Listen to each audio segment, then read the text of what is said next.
Today we have the pleasure to welcome Yves Vekemans to the Executive Coffee Club. Yves, welcome. Thank you, Philippe. It's a pleasure to have you. You have been at the top of the news recently with a certain number of events, including the Herculean Alliance and so on. So I'd like to start by asking you to introduce yourself. Maybe you want to present a little bit what's your activity here, how long have you been here, and we'll take it from there. Okay, so my name is Yves. I'm Belgian, born and raised in Belgium. I'm active in Dubai since 2012 and living here with the family since COVID, so since 5 years. So yeah, that's a bit where I came from. I'm the founder of Herculean Alliance. We specialize in employee engagement. How do we do that? We have experts to help companies with programs, leadership retreats, and everything.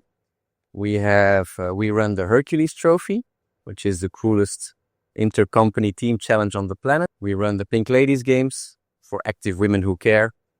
And we run the Bravos, the Employee Engagement Awards. Perfect. That sounds amazing. So before getting into those details, can you talk to us a little bit more about yourself? What's your background? I mean, you're from Belgium, but what drove you, to this kind of events and also in the Middle East? So I'm from Belgium, as you said, which is a very surreal country. Some people even say it's not even a country.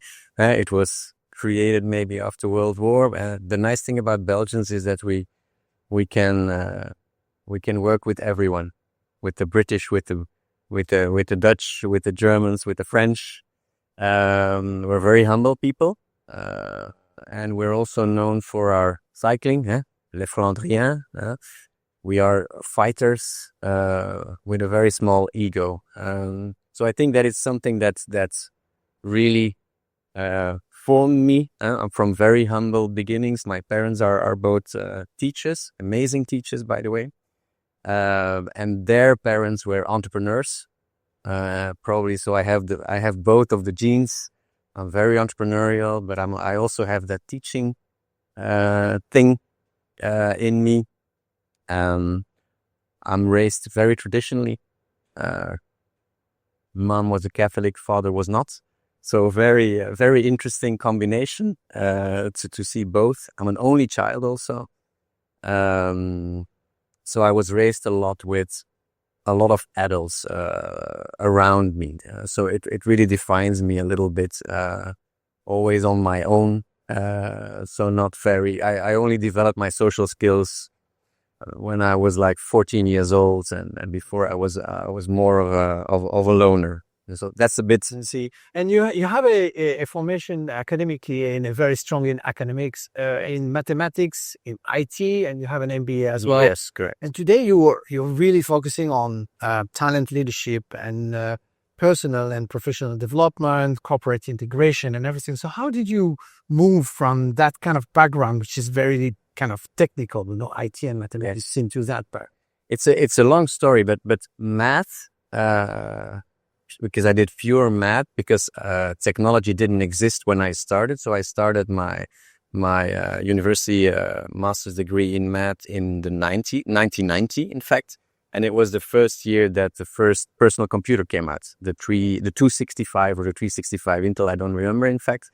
And I wanted to go into tech because first I wanted to do a typical commercial engineering masters, but yeah, because of the events that the personal computer came out, I was like, no, I have to be in that IT sphere. I had a very good math professor in my final 2 years, and he really inspired me, in fact, to go into math, which is quite unusual because I had no friends. I mean, math people are bizarre. They are very, very super smart. I'm not. So I was with a lot of very, very smart people. And the nice thing about math is that it learns you how to think abstractly in ways you don't find in other courses. So it really develops my abstract thinking, in fact. So then I got into IT because then technology came. So my final 2 years I did in tech. So I did my master's in tech, but it was called math and a bit of tech. It was a lot of math and a little bit of tech. And so that's how I got into math. And how did you manage to transition from that very, very technical and rational into people? Because you're in the people business, right? Because I felt that it's not my environment. So it's interesting, super interesting, because it learns you how to analyze things. It teaches you that.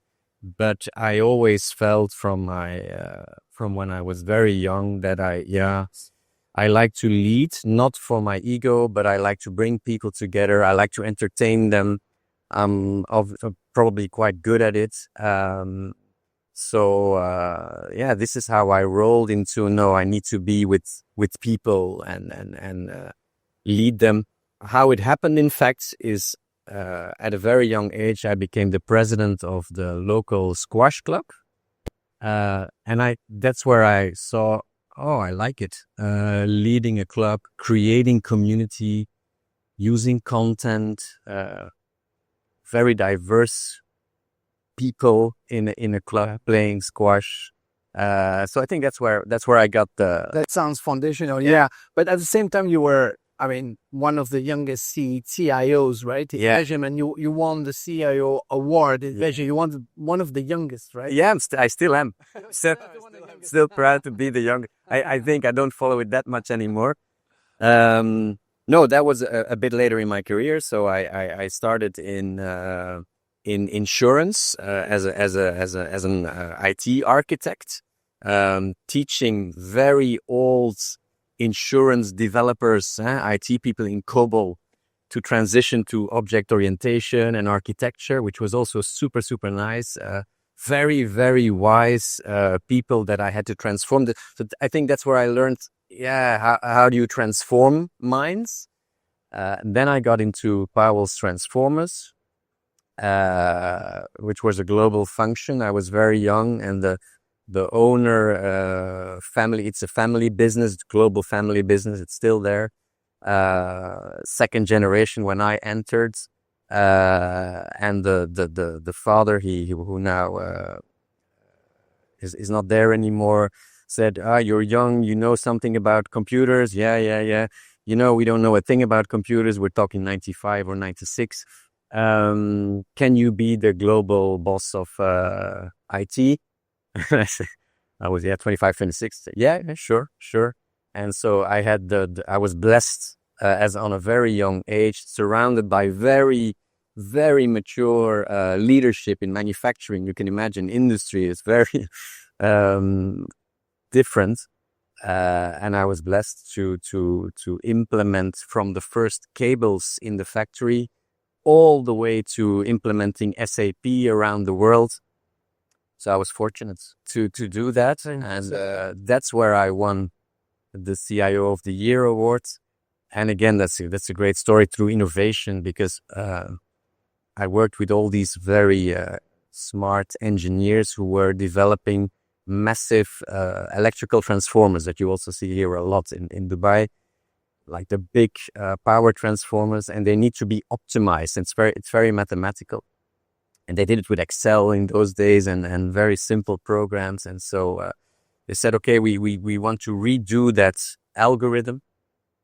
And so I pointed them with the team, of course, into, in fact, AI avant la lettre. So very genetic algorithms, it's called. And so we used genetic algorithms, which was unseen in the market, to optimize those transformers. And that's why I won the CIO of the Year award with my team, of course, not just me. But that's amazing. So you are one of the founders, or the founder of the Herculean Alliance. Herculean Alliance, yes.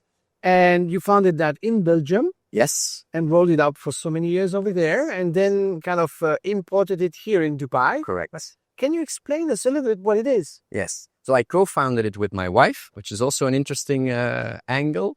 And she's a lawyer, and we always say Judex non calculat. So it's very interesting to mix a lawyer with a mathematician, and then to see how the leadership works. Very interesting, and also as husband and wife. So we started it many years ago, 15 years ago, I think, by now. And so we focus on employee engagement. But the roots came from the Hercules Trophy, which I founded in 25 years ago in 1999. I founded it on an evening at the bar in the squash club with an older former president of the club, and he said, "What do you want to achieve in life?" And I was pretty young, 25 years ago. And I said, "You know what? I want to create the Olympics for companies, and I want to do it all over the world. And yeah, have another beer. And the day after, I made a business plan on a big piece of paper. I still remember. I threw it away. Unfortunately, I don't have the paper anymore. And I said, and I'm going to make a profit. Amazing. Yeah, I wasn't in it for the money. And the day after, I rented the biggest venue, which it still is, in Belgium, with no money in my pockets. And I convinced the owner of the venue, it was a government venue, to believe in me. And the year after, we ran the first Hercules Trophy. And since then, it's legendary. It's become massive. So what is the concept? What is it? Yeah, it's a good thing to start there and then explain why we came to. Because not everyone is aware of it. Yeah. So what we saw is what we do is we bring company teams together on one day, and they compete in 12 labors of Hercules. It's super inclusive. It's a team challenge. So it's not about big egos. It's about diversity, but everything avant la lettre. In 1999, nobody was talking about this. Team building was not really a thing yet. Executive retreats and not so much. Doing things with your customers, also not so much. So it's an intercompany team challenge where company teams of 5 to 7 people compete each other in 12 games on one day. 12 very inclusive games. The games change every year, and it's a full B2B festival, in fact. So it's games, it's connection, but it's also a massive party. The party is insane, and that's what got me thinking. And so you see all these companies coming there. Employees become very proud, so it's engagement, and so they become very proud to represent their company. They have a feeling that they can win.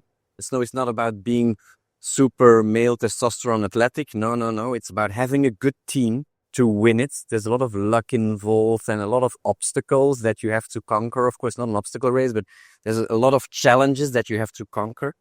And after that, the party is amazing. So the cheering, the oh my God, what have we done? And we won awards and all this stuff. So all these little components drove us to become the Herculean Alliance, because the companies who participated, the Deloittes, the Microsoft, and all the big ones, started asking us, but the Hercules Trophy is so great.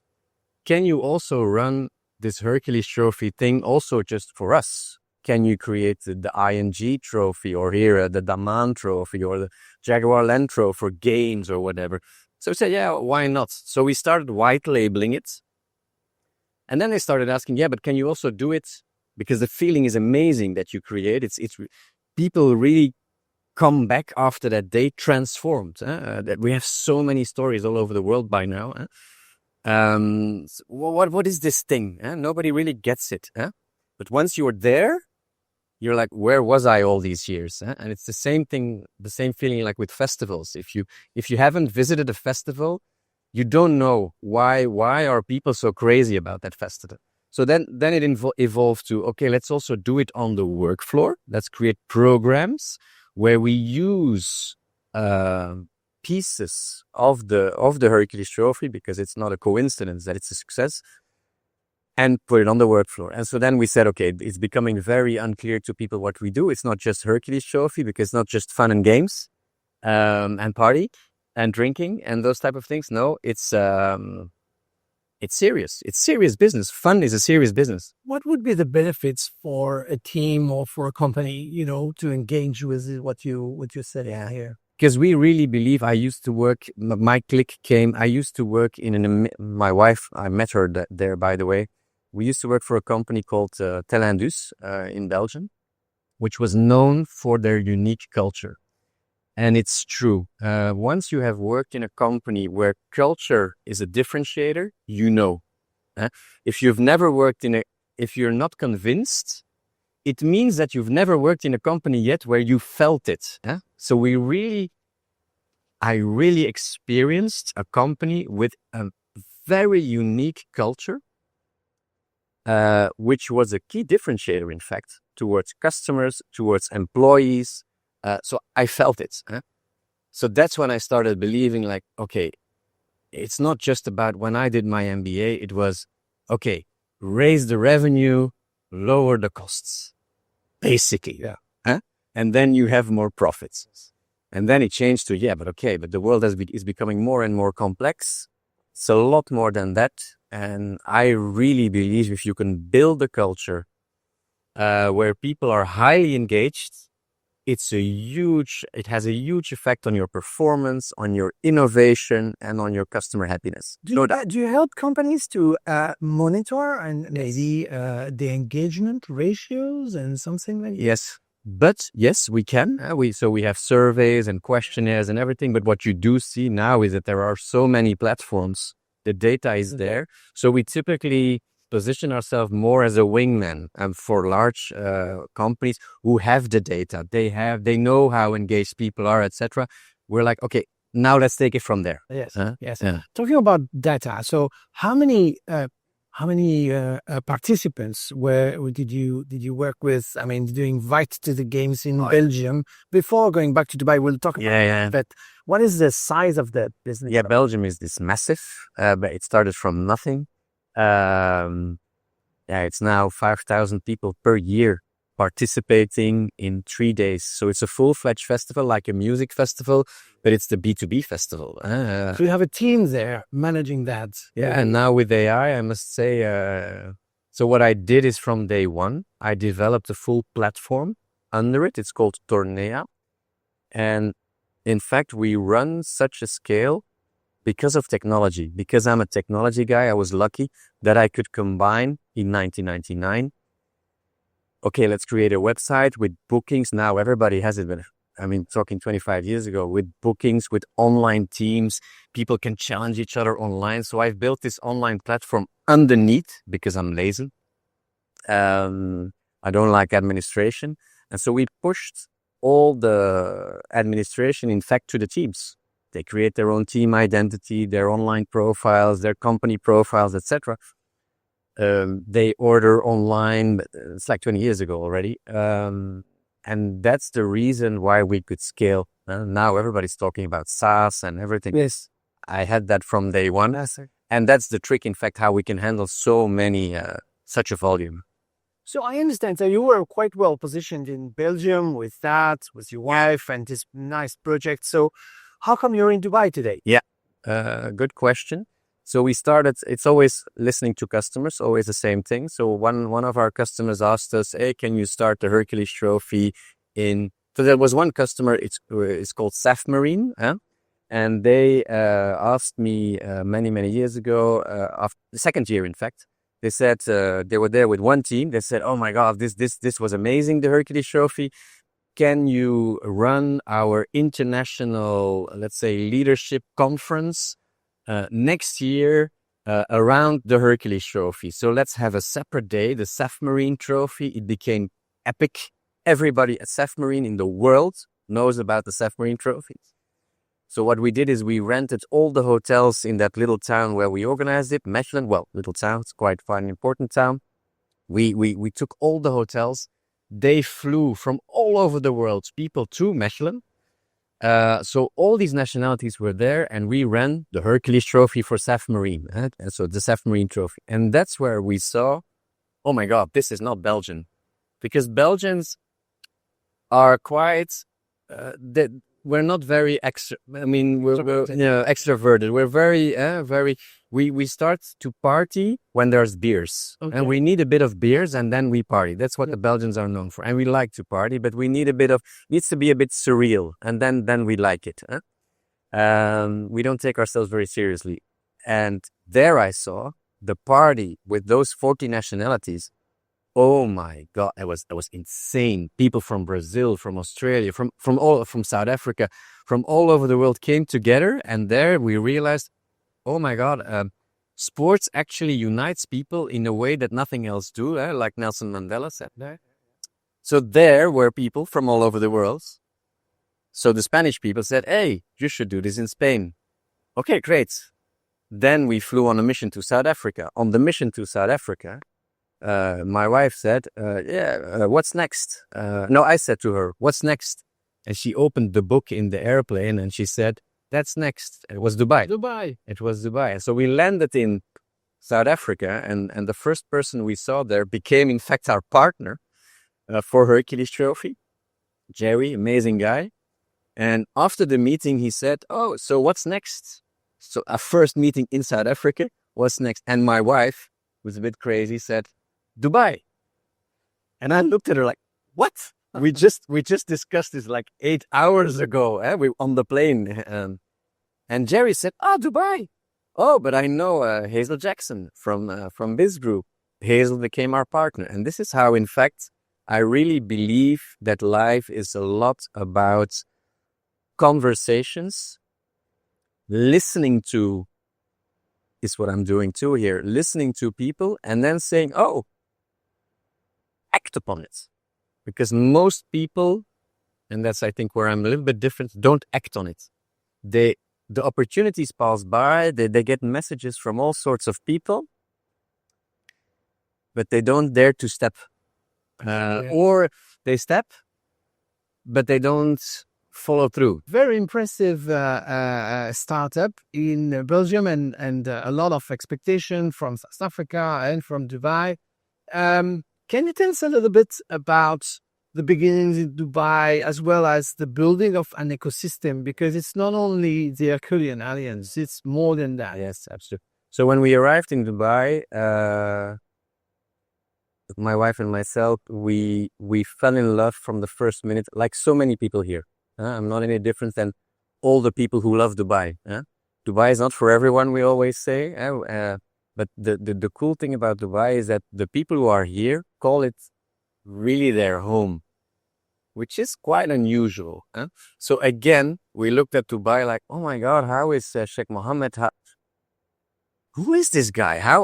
What? And so we started learning a lot about the region, reading a lot about his leadership, in fact. And now in the book that we wrote, for example, is we actually use Dubai as an example of great leadership that leads to engaged citizens, not engaged employees, but engaged citizens. There's a nice story there. Just side note is when we wrote the first book. In fact, my wife wrote the book, but when she did a keynote for 100 German leaders in Belgium. And the leaders, very, very German, and the leaders in the room asked her, can you give us a good example of a company with great engagements? And she thought for a few seconds and said, you know what, I'm not going to give you the example of a company, I'm going to give you the example of a country. And she said, Dubai. And it created a lot of controversy. Oh, Dubai. Because, Europe is like, you always tend to defend it. And afterwards, she got a feedback from the Germans, and they said, we loved your keynote, amazing, but can we give you one tip? Don't use Dubai. Because, Dubai, bling, bling, blah, blah, blah. The typical. And she was like, And then that's the moment that she decided, I cannot use it as an example. You know what? My second book, Dubai, will be the main character of the book because I really believe in it. So let's take this opportunity to introduce the book. So what is this book about? So the book, it's Employee Engagement, What Else? Inspired by the amazing Nespresso quotes. It's a leadership guide to customer happiness. So during the 25 years that we've been working in employee engagement through all our formats, we said, we met a lot of companies that are really struggling with employee engagement.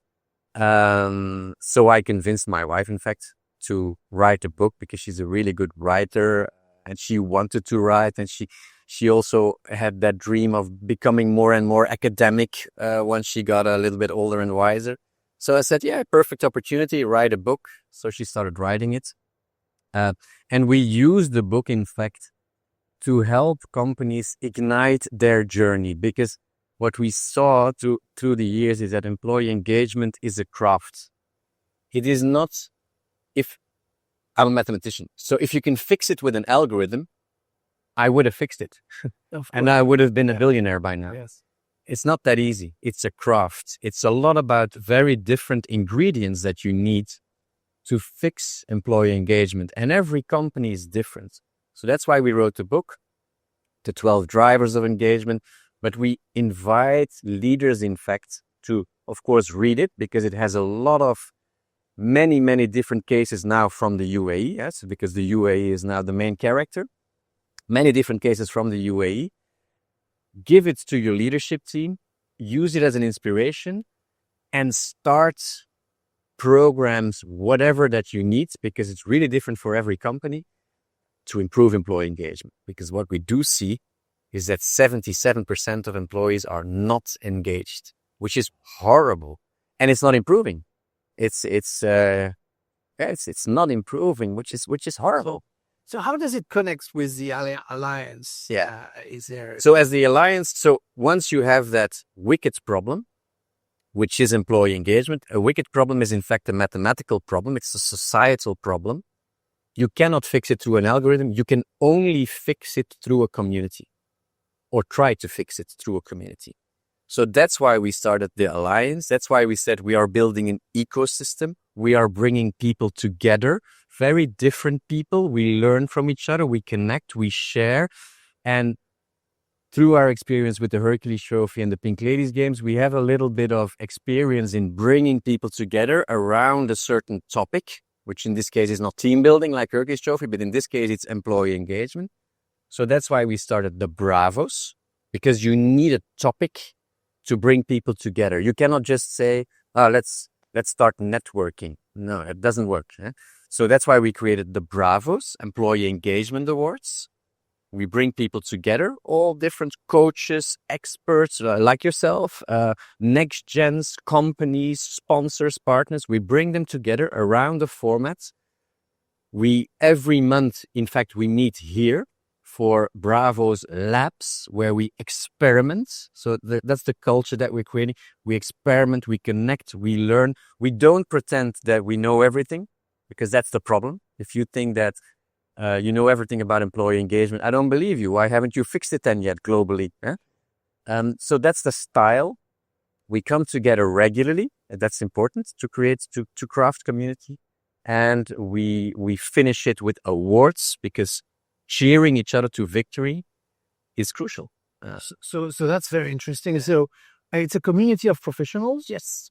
And you include awards. So can you talk to us about the award? Is it new? It's new to the region here. So we started it in Belgium in the 2 weeks before COVID hit. Okay. With one of the HR icons in Belgium and Europe, by the way, a self-made woman who is an HR icon now, investor in female empowerment, Connie van den Driessen. So we started it because we saw that there were many initiatives in the market, awards, all sorts of awards, but they felt too commercial. Not really. It's nice to have awards. Nothing wrong with awards, by the way. It's good to have awards, but they didn't move the needle. There were no learnings. You win an award. Yeah, but why? I didn't win an award. Yeah, but why? So we wanted to create something else where you have the community is looking at your case. The community will judge your case. The community will give you feedback. You will learn. It's much more valuable than just an award for the sake of the award with the white round tables and the gala and, we won an award. Amazing. But this is much more. It has many more layers. There's much more feedback and experimenting, and much more humble, because we know so many companies here who are super high in engagement scores, they claim, and then they come to us and they say, yeah, we have an engagement problem. Yes. And then we're like, yeah, but but your engagement score is high. Yeah, but You mentioned the Pink Lady Games. What Pink is Ladies it? Games. Yeah, that's also something that started another community 10 years ago, I think. Again, same story. Customer approaches us. It was a ladies magazine, in fact, in Belgium, and they said, if we want to bring the ladies together around the topic of breast cancer awareness, etc. Can you create something? You're a community builder. Can you create a community? So what we did is we created the Pink Ladies Games. Thousands of women have participated. It's like a mini Hercules Trophy with 6 cool battles. Ladies only teams, and they come together, they battle it out against each other. It's hilarious. They really connect with the hearts, because that's what people always forget. Huh? They always talk to the brain, forget to talk to the heart. Yes. So we bring them together, connect brands with it, because ladies are interesting people for brands. And a new concept was born. A new community was born, but always with the same ingredients, and it's ingredients that we also say to companies, you should do the same, because you should build a community instead of a company. For sure. And you also say that engagement drives performance. Yes. Can you elaborate a little bit on that? Yes. So we discovered this very nice maturity model around culture. It was the hockey coach of the Belgian national team who brought that team from 0 to world champion and Olympic champion in 5 years. So this guy is an interesting profile. The coach who brought them there, the early days, and he had this culture maturity model, which I'm still using. The 5 maturity. You have the same models in IT, maturity models. So the culture maturity model is an interesting one, and there he actually academically says, okay, you go from a typical silo culture where I stab your back and you stab my back, to just a participation culture, all the way to a breakthrough culture, let's say. And every culture has very specific characteristics. And as a leader, you should just be aware in which culture are you. It's nothing right or wrong. It's not, but you should realize we are in this culture, and if we bring the culture up, our performance will go up for sure. You can ask any Premier League soccer coach, he will always talk about culture. Can you share with us an example where a company, improves the engagement and that translated into results? The company I worked for, I'm not going to use customers because I don't do that as examples. Yeah, I use Dubai because they did it. I mean, it's a living example of how do you attract so many people from all over the world who come here to realize the Dubai dream. It's insane that you and I are here to realize the dream of a leader. Imagine that a Belgian or a French leader would say that. We would say, yeah, well, what's the catch here? Yes. So here, Dubai is a great example, but the company I worked for, Telendus, there I really felt it, how culture really, really made them win, in fact, the biggest outsourcing IT contract ever because of culture. Yeah, of course, because they were good. Of course, they had technological skills. Of course.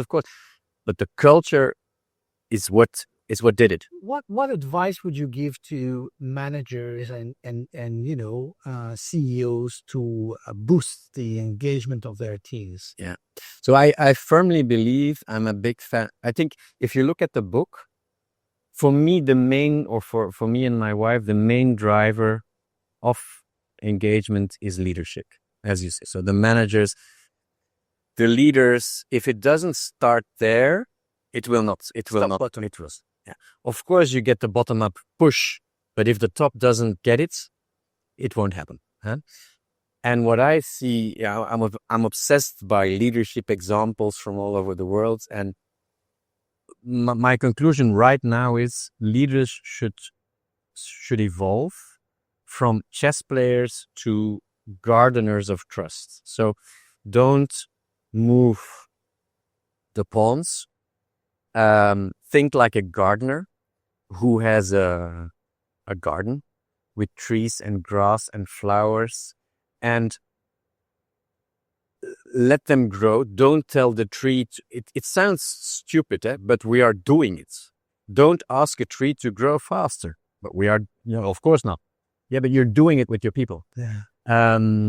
Cut the grass, change the place of certain plants because they're in the shade now because of the tree, remove obstacles, etc. That's the only thing you can do. You can have very little impact on the person. I believe the person has to change him or herself. You can have a lot of impact on the relationship between two people. So as a leader, you can feel, this is not going well. I'm going to, like a flock of birds where there's also no boss, but still they fight against the enemy. Sounds all very... No, it's quite fluffy, high level, but very important. What about the inclusion and parity? How does it relate, and what have you seen? Because you've been exposed to so many teams of so many companies. Yeah. Is there an evolution? And also, is there a difference between the life in Dubai from a corporate point of view and the life in Belgium, for example? First, diversity. A very simple rule. If you want to go fast and get results fast, don't go for diversity. Put all the same people together in a team and there's nothing wrong with it, and let them run. And after 1 year, they will achieve great results, but not sustainable. If you want to go long, diversity, zero doubts. But not just diversity, please, let's leave that, male, female. No, diversity in skills. I used to work also with Special Olympics, for example, with people with special needs or people of determination, as we call them here. Diversity works, but only in the long run. And you see it here too. I mean, corporate here. Yeah. Yes, diversity. But are you sure? Because you see the Indians stick together, the Pakistanis stick together, the Belgians stick together, the French stick together. If you're not careful, you get your little silos, the French. So you need to mix it, and that's not so easy. We understand that there is a correlation between, AI and the human part of it. So in your eyes, and also from the experience you had, the exposure to so many clients, corporate clients and individuals, what are the attributes and the mindset that anyone might have to succeed now as an employee in this AI world? Stay curious. Don't outsource your brain. I see people more and more outsourcing their brain, and that is dangerous. It's a lazy approach. It's dangerous. So you need to trigger yourself, I think, to stay curious, because you can lead a very lazy life now, thinking, okay, the AI will do it for me. But what I think is that the mediocre people will become more mediocre. And that, I mean, I know it's controversial to say that, but if you look at it from the mediocre people could become more mediocre, and the performing people could be more performing. So the gap between both could increase, in fact. And we do see in the world that polarization is becoming a big problem. And if that happens, if the mediocre people become more mediocre and the performing people become more performing, it will be even more polarization. So that's the negative sides. I don't want to be negative because I'm positive about the technology, but it's a dangerous one. So I say to people, your mind will need more energy. In fact, don't take the lazy roads. Of course, stay curious. Very good. If you look back at your career so far, in terms of achievements, what are those achievements that you have that made you the most proud of? I think the corporates, the 15 years of corporates were very nice, were very interesting. I learned a lot. I had amazing mentors. So that's what I say to all young people, and it will not change in AI. Choose your mentors, and I did that. I didn't choose companies, I chose mentors. and I really trusted them, and I listened to everything they said. Yeah? I know it's a difficult one for young people these days, and I'm not saying it because, oh my God, listen to me. No, I did that, and it really worked for me. They can slap you in the face, and you can, and if they mean well, if it's a good mentor, then you will rise much faster than if you try to do it on your own. Yeah, relationships and community crucial. I'm most proud of the entrepreneurial journey. It's insane because it's life-changing. I'm not saying that everybody should be an entrepreneur, but I'm saying you should try. Maybe not full-time, and maybe not with your wife, because the chances that will happen and work out are very low. I was blessed. I think that's one of the most difficult things that you can do, and then raising 3 children. And it's your income. But start a side project for sure. Because going from startup to scale up to surviving COVID, it's life-changing and it's a good thing. When you are in the bad moments, it doesn't feel like a good thing. Yeah. But if you react anti-fragile and you bounce higher after obstacles, because you have a lot of them, it changes you as a person, and I think it's a good thing. So yeah. And you have now, I mean, such a trajectory between Belgium and Dubai. So what type of legacy do you think that the Herculean Alliance is going to leave behind? And before that, what type of plans do you have in terms of development, new events, new project, new company? Yeah, good question.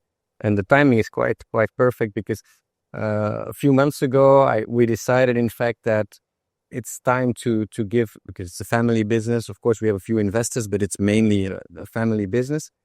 To hand over the business to the children. It sounds fluffy, but it's amazing to do that and to see. We don't push them, for the record, but they were raised, of course, with everything that we did, and we have cool products. It's cool. The Hercules Trophy is really cool festival. So they now decided, okay, our youngest is studying here in a business school. In the Schema Business School, and our son is studying here at Zayed University, computer science, and our oldest is already finished and is working here. So we said, guys, you know what? Are we going to sell the business, or because it's sellable, of course, or what do you think? Are we going to create some more legacy for the next 25 years? And they said, yeah, let's create some more legacy. 25 years, we love it. It's our life, it's who we are. Okay, cool. So I said, okay, then I'm going to give you some space, because otherwise I would be too close. So we're in transition now. Super interesting. I'm looking for a new project, in fact, to see, maybe